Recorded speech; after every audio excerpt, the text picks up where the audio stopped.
Hello my dear friends, you're in the Military Summary channel, and today we will discuss the situation in Ukraine on the 28th of October of 2024. Today we have a lot of very interesting updates. We have the significant changes on the ground, so let's start. And first we're going to talk about the South Donetsk direction, where the Russians managed to improve their position significantly. As you can see, according to this map, we have a lot of changes on the ground, and these changes are coming exactly from the territory, from the triangle between the village of Bogoyavlenka, Yasnaya Polyana, and the village of Ukrainka. Significant changes on the ground, and this is not just the changes that were provided by different neutral mappers or pro-Ukraine mappers. These are the changes that were confirmed by videos. So let's discuss and let's start from the beginning. In this morning, the Russian sources published a significant number of videos of how the Russians were attacking the Ukrainian positions.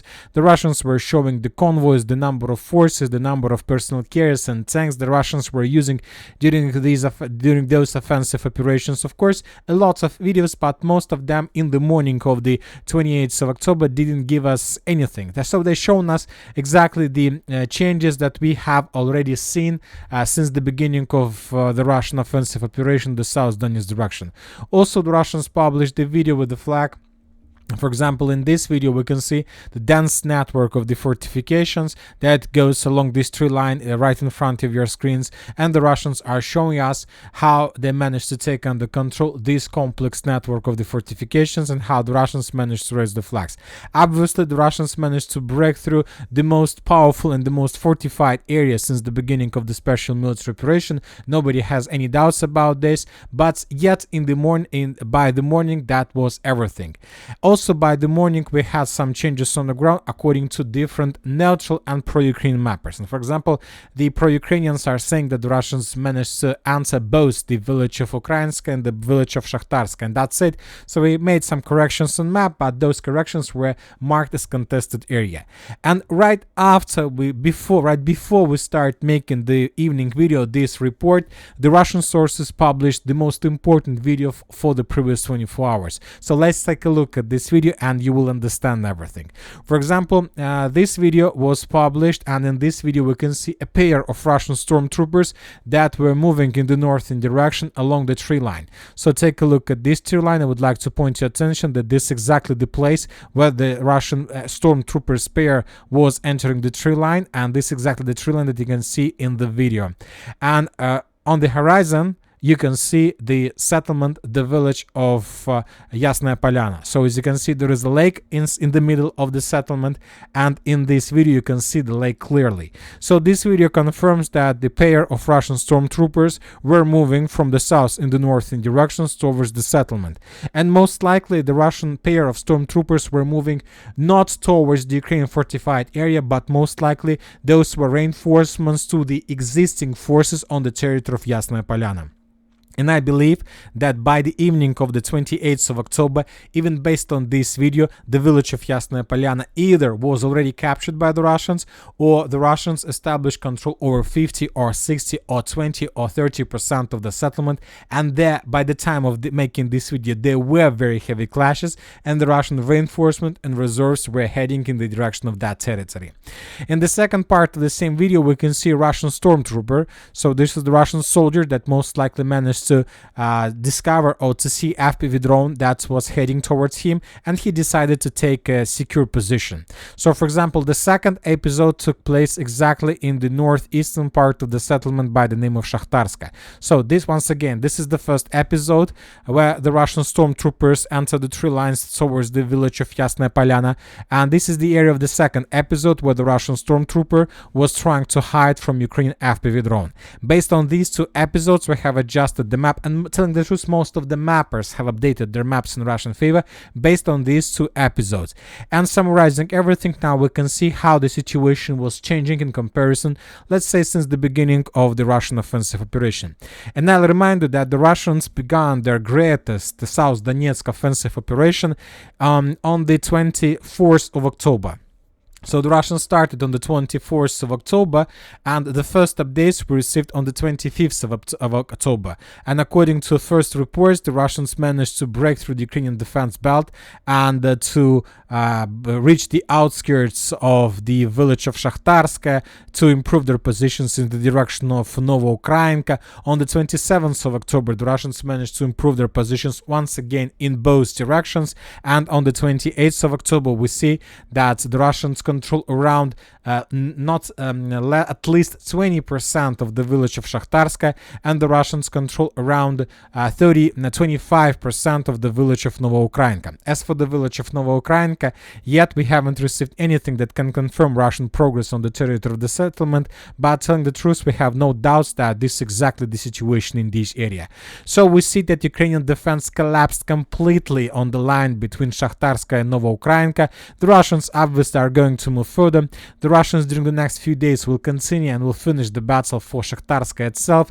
The Russians will complete the battle for the village of Yasnaya Polyana, it's obviously, and of course the Russians will secure the village of Novoukrainka. And after this progress, after the Russians are able to establish control over everything that is located inside of this red line, the Russians will move further, and then there are going to be very heavy clashes for the village of Maximilianovka, because most likely the Ukrainians will try to slow down the Russians, at least on the line of the settlement, to win some time. They need some time, of course, because the Ukrainians most likely currently are doing everything they can with the purpose to reinforce this territory.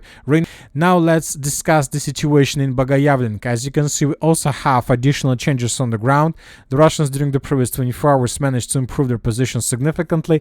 Just on the 26th of October, we got the significant territories that were colored as contested area, but starting of 27th of October, we got the first video from the central part of the village by the name of Bogoyavlenka. In this video, we can see the building, some government office that was captured by the Russians, and the Russians raised at least 2 flags there. And on the 28th of October, the Russians managed to improve their positions in the eastern direction and to take under control the eastern farms. In this video, we can see exactly this building, and we can see several Russian soldiers that were trying to raise Russian flag above this building exactly. Based on this video, we have adjusted the eastern farms, and as for different mappers, the Russians also managed to take under control the western part of Bogoyavlenka. We're talking about this complex, these farms and so on, these barracks and so on.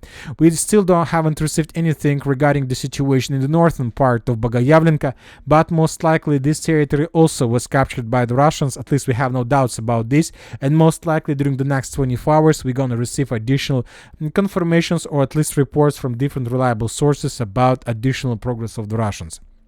And as soon as Bogoyavlenka falls, then the Russians from this direction will try to move further, of course, in the direction of Trudova. This is going to be the first settlement on the line of the river of Sukhiye Yali, between the village of Yelizavetovka and the village of Ulakli.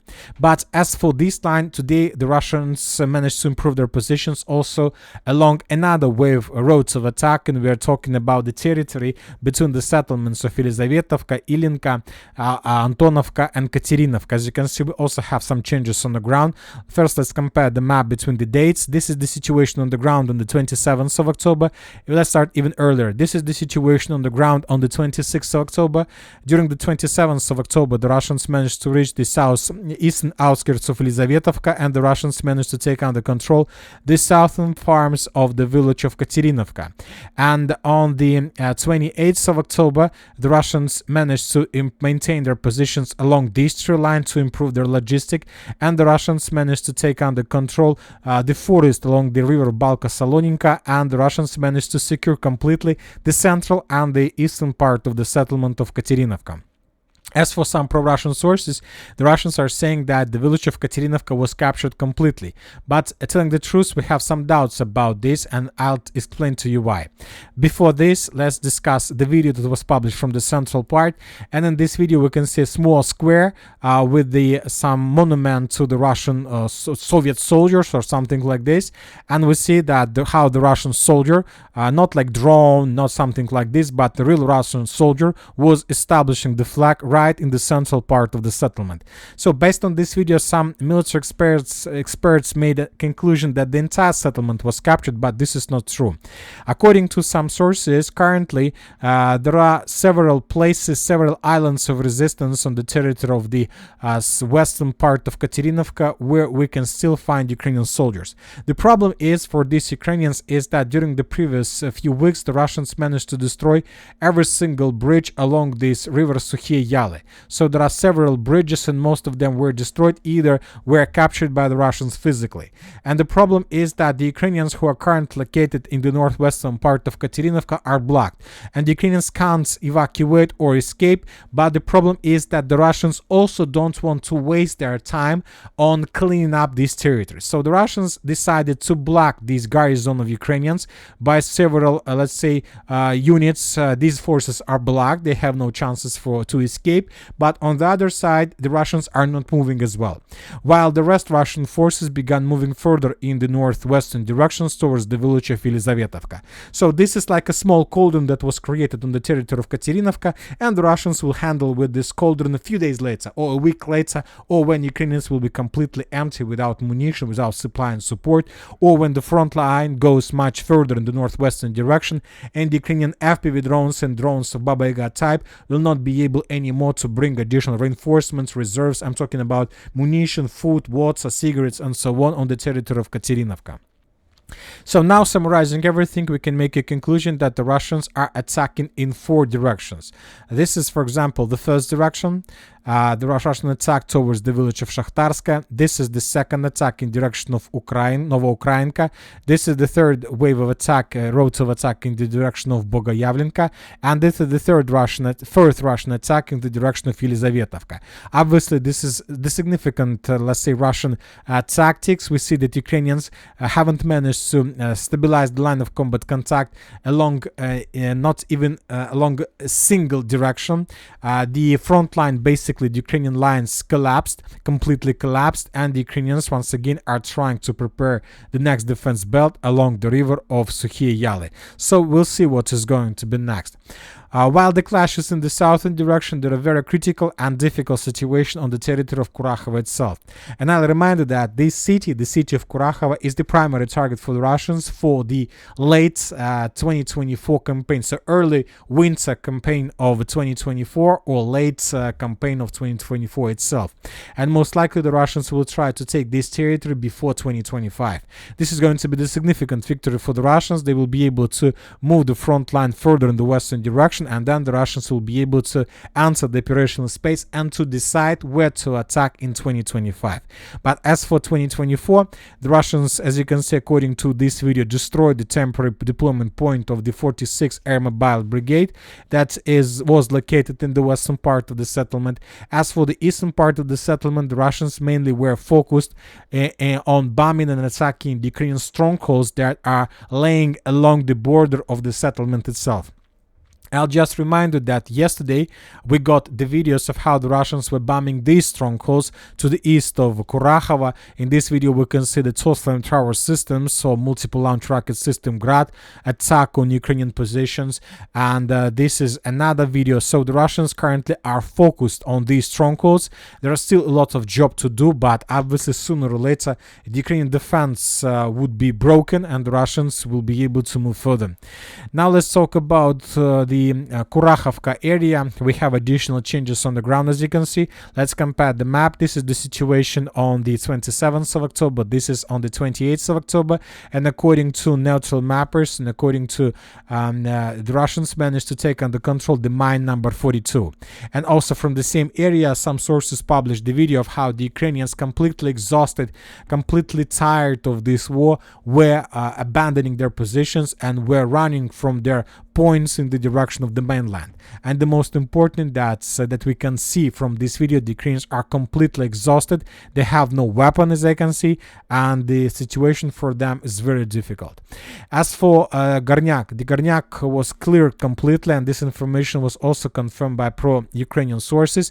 And as for the village of Kurakhove, currently there are very heavy clashes. The Russians are pushing, and many sources have already confirmed that the forces of 46th and 33rd Air Mechanized Brigade gates were completely encircled and caught in cauldron.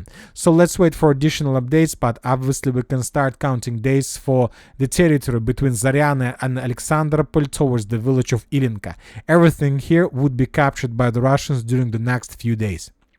Now let's move further. Let's talk about Tsukurye. Today the Minister of Defense of Russian Federation reported that as a result of clashes, the village of Tsukurye was captured completely. So based on this report, we have adjusted the map.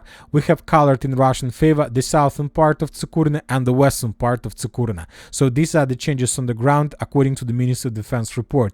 Also, we have the video that was published by the Ukrainian sources, and in this video we can see how the Ukrainian operators were after withdrawing the Russians exactly in this point. As you can see on the video, there were at least 7 stormtroopers that were ambushed by the Ukrainians.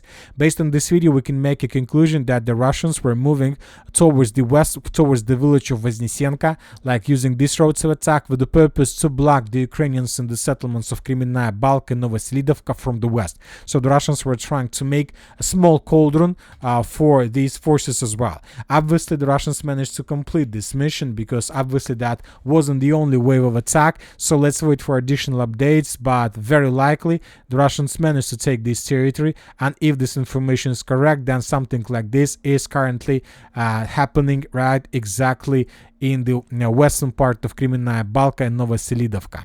So the Russians are moving towards the Kurakhove water reservoir. They need to get there, and they need to reach first of all the railways, and of course then the Russians will continue moving along the railways, because we see that the use of railways brought the significant results for the Russians in the past. Using the railways attacks, the Russians took under control the city of Selidove.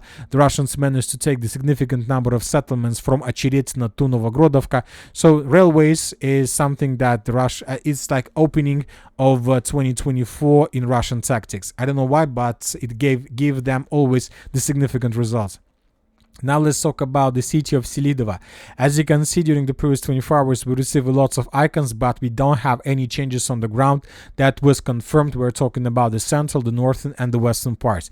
Yes, there are changes on the ground according to different mappers, and as you can see, according to reports, the Russians secured the northwestern part completely. This information was provided us by neutral mappers, and according to pro-Ukrainian sources, the Russians also managed to move further to the west from the railways and to take the next tree line that goes between the settlements of Vishnyovo and the settlement of Novodmitrievka. So these 3 lines were captured as well. And this is very important to understand whether it was just an attempt to improve their positions to secure the flanks, or the Russians after the fall of Selidove are not going to stop and the Russians are planning to move further in the western direction. This is a very important question, because if the Russians indeed are going to move further in the western direction, then we understand that the next primary target for the Russians is to take under control the village of Novoalexeyevka, because with the control of Novoalexeyevka, the Russians will have no problems and no barriers to attack the dense network of the fortifications that is located to the south of the settlement.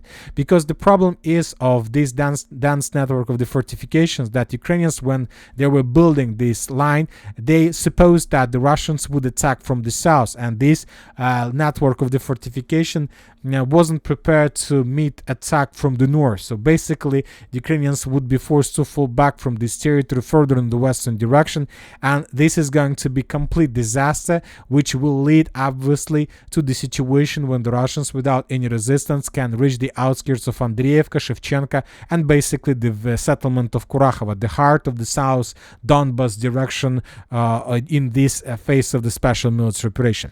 But for this situation, for this configuration is still so far, probably 2-3 weeks, maybe a few months, so let's wait. But for now we see that the situation every day is getting worse and worse for the Ukrainians. Now let's move further. There are very heavy clashes for the coal mine Novogrodovka III. The Ukrainians continue sending additional forces, reinforcements and reserves. The Russians are doing the same. Currently nobody has complete and full initiative in this battle, and the situation remains 50-50. On the other side, today we got the first video from the south of Myrnohrad. And in this video we can see how the Russians bombed the southern part of the settlement with FABs. This is very important because most likely the Russians are preparing the foothold before possible first attempt to answer Myrnohrad itself from the south. The Russians don't need to take the entire Myrnohrad by the end of the year. The most important is to take control over the landfill Terikon Shahty 5 split 6 of Dimitrova. If the Russians take control over this territory, if the Russians are able to take this territory under complete control before 2025, this is going to be the significant progress of the Russians and very big investments and very important and successful investments in the entire Pokrovsk offensive operation, which obviously is going to take place in 2025. Now let's move to the Toretsk direction. We have additional changes on the ground. As for this direction, we have adjusted the map back in contested area according to different mappers. And of course, we have some questions whether the Russians had control over the Zabalka district ever at all, or those were just the speculations and wishful thinkings from different bloggers. Anyway, we have restored the Zabalka district, and now we have either the territories under Ukraine control or the territories in contested area, which most likely also under complete Ukraine control. Now let's move further. Chasavyar, nothing special. The Siversk, nothing special. South and Kupiansk direction, there are very heavy clashes in this northern part of Terny. The Russians during the previous 24 hours published additional videos of how they were bombing and attacking the Ukrainians in the central part of the settlement, preparing the foothold before further advance. As for the northern Kupiansk direction, the main activity took place in the village of Pershatravneva. Just yesterday, the Russians raised the flag in the northern part with the use of drone, and during the previous 24 hours, we received a significant number of videos of how the Russians were FPV droning and clearing the Ukrainian positions in the central and the southern part of the settlement. Most likely, the settlement would be captured by the Russians within the next few days. In the northern Kupiansk direction, we got report that the Russians managed to improve their positions in the northern part of Petropavlovka.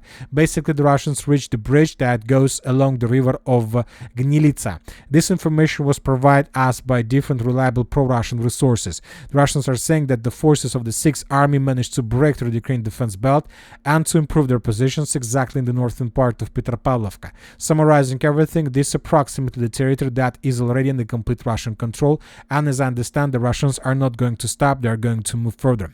And now we are coming to a very interesting direction, to the Volchansk, not Kharkiv direction. We haven't been talking about this territory for a very long period of time, but now we see that the Russians resume their attempts to finish the battle for Volchansk, and mainly probably the Russian activization in this direction completely connected with the breaking turn in the Kupiansk direction. The Russians now, nobody has doubts whether the Russians are able to force the Ukrainians to fall back from the Russian side of Oskol River or not, and this is the time to begin another wave of Volchansk offensive. And by the 28th of October, the Russians have almost secured and cleared the central citadel. Basically, the Russians reduced this territory to ruins. This is the high-rise building area that we used to see 3 months or 4 months ago. As for now, this is just the significant number of ruins that Ukrainians can't use any longer for different shelters or some defense. The Russians destroyed everything. And now the Russians, because this territory was completely destroyed, can move further in the southeastern part of the northern part of Volchansk. Then the Russians will cross the river, and most likely during the next few weeks the Russians will try to finish the battle for Volchansk, to reach the operational space and to begin movements in the direction of Kupiansk from the northwestern direction, with the purpose to encircle the Kupiansk agglomeration and then to move to the city of Izyum and to begin the battle for Slavyansk-Kramatorsk. Now let's talk about the Sudzha direction. During the previous 24 hours we haven't received anything special, just regular activities and regular talks of Ukrainian authorities about the North Korean soldiers on the territory of this area. Furthermore, I'll remind you that the General Secretary of NATO, Mark Rutte, also confirmed that they discovered the forces of DPRK on the territory of Sudra, and this is another step of escalation. Most likely their NATO countries are going to do something, and obviously we understand that the special military operation is not going to end this year, because we continue receiving updates that negotiations between Russia and Ukraine are of course inevitable according to different Verkhovna Rada deputies, but obviously it's not going to happen very soon. Furthermore, we got reports that Zelensky extended the martial law and mobilization process for another 90 days, which will be ended in 2025 already. So this is the process. And of course, today we got another report from Kiev that Zelensky again rejected the Chinese-Brazilian peace initiative, which implies a freeze along the front line. Zelensky doesn't want to accept this. He says that the negotiation may be, but just along the borders of 1991, and obviously Russians will never go on this deal. And that's it for today. Military Summary channel reminds we condemn any violence in the world. Thank you for watching. Subscribe to my channel, put your likes to my Patreon, and have a good day. Bye bye.